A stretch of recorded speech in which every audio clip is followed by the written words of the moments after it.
Hello students, मैं Rajesh sir science school of mathematics की तरफ से आपका स्वागत है। मैं बेसिकली आपको 11th क्लास की कोऑर्डिनेट ज्योमेट्री में आपको पढ़ा रहा हूँ।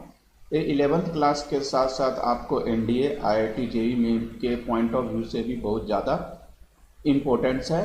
तो मैं आगे कंसेप्ट आपको बता रहा हूँ, तो आप मेरे लेक्चर के साथ बने रहें। और अगर आपके तरफ से कोई चैप्टर या कोई टॉपिक की डिमांड है तो कमेंट बॉक्स में लिखना मत भूलें। वो लेक्चर, उसके चैप्टर के लेक्चर्स मैं जल्द से जल्द बना के मैं यूट्यूब पे डाल दूंगा। और अगर मेरे लेक्चर आपको अच्छे लगे तो मेरे चैनल को लाइक करें, सब्सक्राइब करें और कमेंट जरूर से दें कैसा क्या लग रहा है। मैं कोऑर्डिनेट ज्योमेट्री के आपको कंसेप्ट लेक्चर के साथ साथ मैं इसके एनसीईआरटी का भी मैं सॉल्यूशन आपको डाल रहा हूँ, तो वहाँ से भी आप देख सकते हैं एनसीईआरटी का सॉल्यूशन। तो स्टार्ट करते हैं नए कंसेप्ट के साथ। तो आपका नया कंसेप्ट से एरिया ऑफ ट्रेंगल। तो ट्रेंगल का एरिया कैसे फाइंड आउट करते हैं in case of coordinate geometry में, देखिए। तो मान लिया कि ए एक्स एक्सिस है, this is the y axis है। अब मैं ए ओ एच तो सेंटर हो गया, कोई दिक्कत नहीं है। अब मैंने ये ए बी सी एक ट्रेंगल बनाया जिसकी की कोऑर्डिनेट्स आपको दिया हुआ है, x1 y1 x2 y2 x3 y3 दिया हुआ है। अब मैं क्या किया, बी से परपेंडिकुलर डाला एक्स एक्सिस पे, डेट इज एल। ए से परपेंडिकुलर डाला एक्स एक्सिस पे, डेट इज एम। एंड सी से परपेंडिकुलर डाला एक्स एक्सिस पे, डेट इज कॉल्ड एन। तो इससे आप एरिया ऑफ ट्रेंगल, मतलब इस वाले शेडेड पार्ट्स का आपको एरिया फाइंड आउट करना है। तो देखो कैसे क्या फाइंड आउट करते हैं। तो बेसिकली क्या होगा कि इसका फाइंड आउट करना है, एक्सिस पे तो बना हुआ है नहीं है। तो सबसे पहले area of trapezium A B L M A find out करेंगे। देन उसके बाद area of trapezium A M N C A area of trapezium find out करेंगे, दोनों को ऐड कर देंगे तो आपको एक्सिस के साथ एरिया हो जाएगा। फिर इसमें आप नीचे वाला जो है इसको माइनस कर देना है, that is called B L N C का एरिया आपको माइनस कर देना है। तो आपको ट्रेंगल ए बी सी का एरिया फाइंड आउट हो जाएगा। देखिए कैसे क्या, अब इस पर क्या वैल्यू रखते हैं। तो एरिया ऑफ ट्रापेजियम फर्स्ट का क्या हो जाएगा, हाफ, आपको मालूम है sum of parallel side into height. Second trapezium sum of parallel side into height. Third trapezium minus sum of parallel side into height. अब जो पैरेलल साइड्स है B L A M L M, इसकी आपने value रख दिया। जैसे मैं B L A M की बात करूं तो देखिए बी एल क्या हो गया आपका, अगर मैं इसको यहाँ से अगर मैं डायग्राम में बता दूं तो जैसे बी एल, तो बी एल हो गया आपका, this is y2। A M हो गया आपका y1 और सी एन हो गया आपका y3। फिर अगर मैं ए एल की बात करूं तो ए एल हो गया आपका x2 एंड दिस इज, इससे बात करूं एक्सिस से तो ए हो जाएगा ओ एल हो गया x2। ओ एम की बात करूं तो दिस इज x1 और मैं ओ से एन की बात करूं दिस इज x3। तो ये सब जो भी वैल्यू है वो फॉर्मूले में मैंने पुट अप कर दिया इस तरीके से, ठीक है। अब 1/2 सभी में कॉमन निकाल लिया और इसको अरेंज किया तो आपका एरिया ऑफ ट्रेंगल का एक फॉर्मूला आपका आ गया। मतलब area triangle form with this is a आपका, देखिए या तो आप दोनों तरीका है, या तो आप इस तरीके का एक फॉर्मूला याद रखिए या आप ये तरीके फॉर्मूला में याद रखिए। 2 डैश का मतलब मॉड भी दिया हुआ और एक डिटर्मिनेंट्स है। तो जब आप डिटर्मिनेंट्स को आप सॉल्व करेंगे तो मैं सॉल्व करना बता रहा हूँ। 1/2 x1 लिया तो हो गया y2 minus y3 minus y1 लिया तो ए गायब, this is x2 minus x3 और प्लस 1 लिया तो ये हो जाएगा आपका x2 y3 minus y2 x3। तो ऐसे भी सॉल्व कर, आपको जो सिंपल लगे उससे आप एरिया फाइंड आउट कर सकते हैं। अब देखिए, अब area of triangle form by 0 0 x1 x2 y1 y2, तो डायरेक्ट फॉर्मूला हो जाएगा half x1 y2 minus x2 y1, क्योंकि एक तो वर्टेक्स आपका 0 है, मतलब एक ऑरिजिन पे है। अगर मैं एरिया ऑफ पॉलीगन की बात करूं मतलब एक साइड, मतलब बहुत सारे साइड्स वर्टेक्स हो सकते हैं, यानी बहुत सारे साइड है।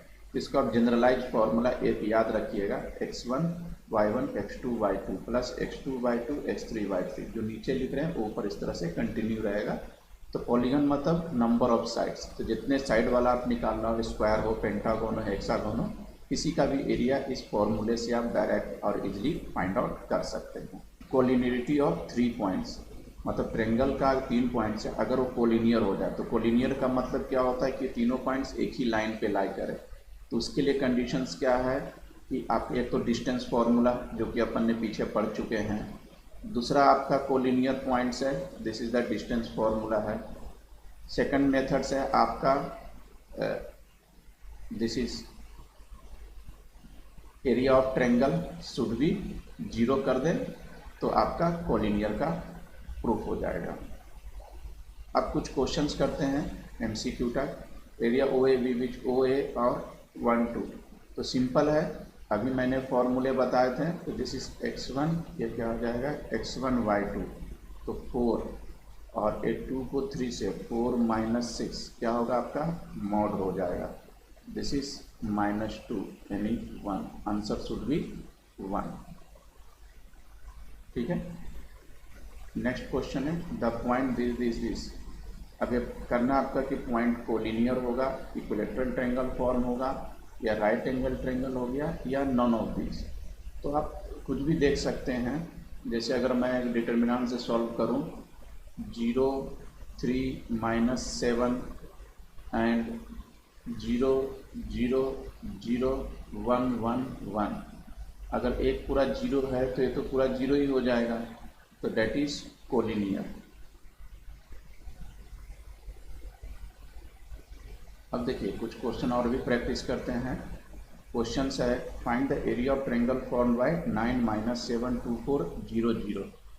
तो सिंपल है, आप direct formula objective point of view से अगर मैं आपको इसको बताऊं 9 - 7 एंड क्या है 2 4, तो 9 को 4 से होगा तो कितना होगा 36, और इसको इससे होगा +14 इंटू 1/2, तो ये 1/2 और ये हो जाएगा आपको 50, this is 25 is the final answer. Next question देखें। अब देखिए मैं एक शॉर्टकट तरीका बताता हूँ। ये क्या है 1 2, फर्स्ट कोऑर्डिनेट लिख दिया, 3 -4 -2 0, और जो फर्स्ट वाला है ना उसको फिर से रिपीट कर दे। आप तो फॉर्मूले से बना भी सकते हैं, मैं एक शॉर्टकट तरीका बता देता हूँ एरिया का। दिस इज 1/2, इसका इससे मल्टीप्लाई तो क्या हो जाएगा आपका -4 -6, इसका प्लस, फिर इसका इससे मल्टीप्लाई 0 माइनस, और इसका इससे तो माइनस माइनस प्लस, ये हो गया आपका 8, क्योंकि माइनस पहले से ही होगा ये, क्योंकि माइनस प्लस हो गया।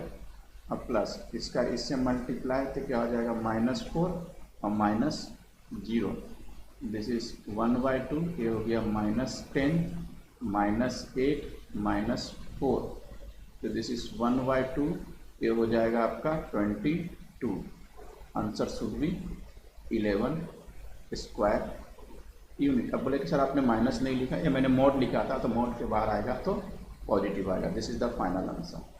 नेक्स्ट क्वेश्चन देखिए, कह रहा है कि the area of triangle formed by this is कितना, एरिया ऑफ ट्रायंगल दे रखा है, तो मैं वही शॉर्टकट तरीके से बताता हूँ 5 स्क्वायर यूनिट्स।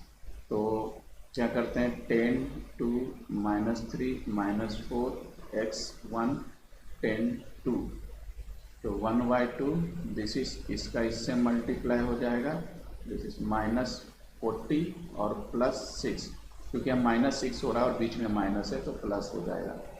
फिर मैं इसका इससे कर रहा हूँ, दिस इज -3 माइनस, और ये माइनस पहले से तो हो जाएगा आपका +4x प्लस, फिर x का इससे हो जाएगा, दिस इज 2x -10, अब इसको इधर मल्टीप्लाई कर देते हैं, दिस इज 10, और ये हो जाएगा 40 में से 6 क्या, दिस इज -34, ये हो जाएगा आपका -3 + 4x + 2x -10, तो 10 = इसको आप ऐड कर देते हैं तो ये हो जाएगा -47, और ये हो जाएगा +6x, तो अब एक क्या कीजिएगा कि 6x इक्वल टू 47 इधर गया, फिर हो जाएगा आपका 57, x equal to 57/6 is the final answer. चाहे तो एक ही आंसर लिख सकते हैं या चाहे तो आप दो आंसर भी आपका हो सकता है, क्योंकि यहाँ क्या आपका मॉड है। तो मॉड है तो जैसे ही मॉड आप हटाइएगा तो बेसिकली इसमें क्या आ जाता है आपको पता है, जैसे ही मॉड हटाइएगा तो इधर आ जाएगा आपका ये प्लस माइनस आ जाएगा। तो जब आपने प्लस लिया 10 इक्वल टू -47 प्लस 6x, तो इससे तो ये आंसर आ गया। और अगर आपने माइनस लिया तो दिस इज 47 प्लस 6x, अब ये इधर जाएगा 6x इक्वल टू 47 इधर जाएगा तो दिस इज 37, तो x इक्वल टू 37/6। तो आपके दो आंसर भी हो सकते हैं। अब देखिए नेक्स्ट क्वेश्चन है, find the area of triangle form by this 10 squaring find the के। सेम तरीके से सेम प्रोसीजर से जैसे आपने बनाया अभी उसी तरीके से इसको आप बना सकते हैं। फॉर्मूले में क्या रखें, सारे वैल्यू रख देते हैं, ए रखा, दिस इज, इसको सिंप्लीफाई किया दिस इज, और इसको कर देते हैं 10 के इक्वल कर देते हैं। तो 6 के -26 इक्वल टू क्या हो जाएगा आपका 20।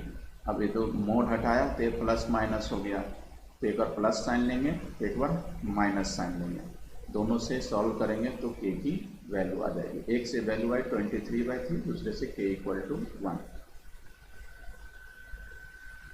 नेक्स्ट क्वेश्चन है के इफ दीज आर कोलिनियर, तो कोलिनियर है तो इसमें एरिया ऑफ ट्रायंगल को आपको 0 रखना है। तो दिस इज के 2 4 -1 1 5 1 1 1 इक्वल टू 0। मैं अलग अलग तरीके से बता रहा हूँ, इसको भी आप पीछे जो क्वेश्चन बताए ना जिसका एरिया दिया था उससे भी आप बना सकते हैं। -1 दिस इज ये हो जाएगा 2 -4 +1 दिस इज 10 -4। तो मैं अलग अलग तरीके से जिस स्टूडेंट को जो मेथड सिंपल लगे उससे वो सॉल्व कर सकते हैं, कोई प्रॉब्लम्स नहीं। ये तो +1 हो गया और ये हो गया आपका -2, दिस इज 6 इक्वल टू 0। तो 4 के तो उधर चला गया और 4 के दिस इज 6 में 2 गया 4, के की value 1। This is the final answer. Next question है, ये भी उसी जैसा क्वेश्चन है, इसको भी आप उसी वे से बना सकते। कोलिनियर है तो area of triangle should be 0, ये लिखा, तो इसको मैंने यहाँ से किया 0, एरिया ऑफ ट्रायंगल 0। तो बेसिकली इसको आप सॉल्व कर रहे हैं तो इसका इससे मल्टीप्लाई, बेसिकली के का 2k से मल्टीप्लाई 2k², फिर इसका इससे मल्टीप्लाई, मैंने 2 - 2k का मल्टीप्लाई -k+1 से किया। फिर उसके बाद आप इसका -k+1 का मतलब इसमें जैसे मैं अभी बता रहा था बेसिकली वही है, इसका इससे मल्टीप्लाई -30, इसका इससे मल्टीप्लाई -20, इसका इससे मल्टीप्लाई -30। इस तरीके से ये सॉल्व करने में तो इससे आपका आ जाएगा के की वैल्यू आ जाएगा। बेसिकली सॉल्व किया, ब्रैकेट ओपन किया, ब्रैकेट ओपन वगैरह करने में सावधानी बरतिएगा क्योंकि स्टूडेंट क्या प्लस माइनस में मिस्टेक करते ही हैं एग्जाम में। अब इसको सॉल्व किया तो इससे आपका के की वैल्यू आ गई, एक के की वैल्यू है -1 और दूसरे के की वैल्यू आई 1/2। कंसेप्ट में मैंने आपको आज एरिया ऑफ ट्रायंगल के कंसेप्ट बताएं और उस पर बेस्ड कुछ क्वेश्चंस करवाएं। नेक्स्ट क्लास में मैं और भी नए नए कंसेप्ट बताऊंगा और उस पर बेस्ड आपको मैं क्वेश्चंस करवाऊंगा। और अगर आपको मेरे लेक्चर अच्छे लग रहे हैं तो मेरे चैनल को लाइक करें, सब्सक्राइब करें और कमेंट जरूर से दें कि कैसा क्या लग रहा है।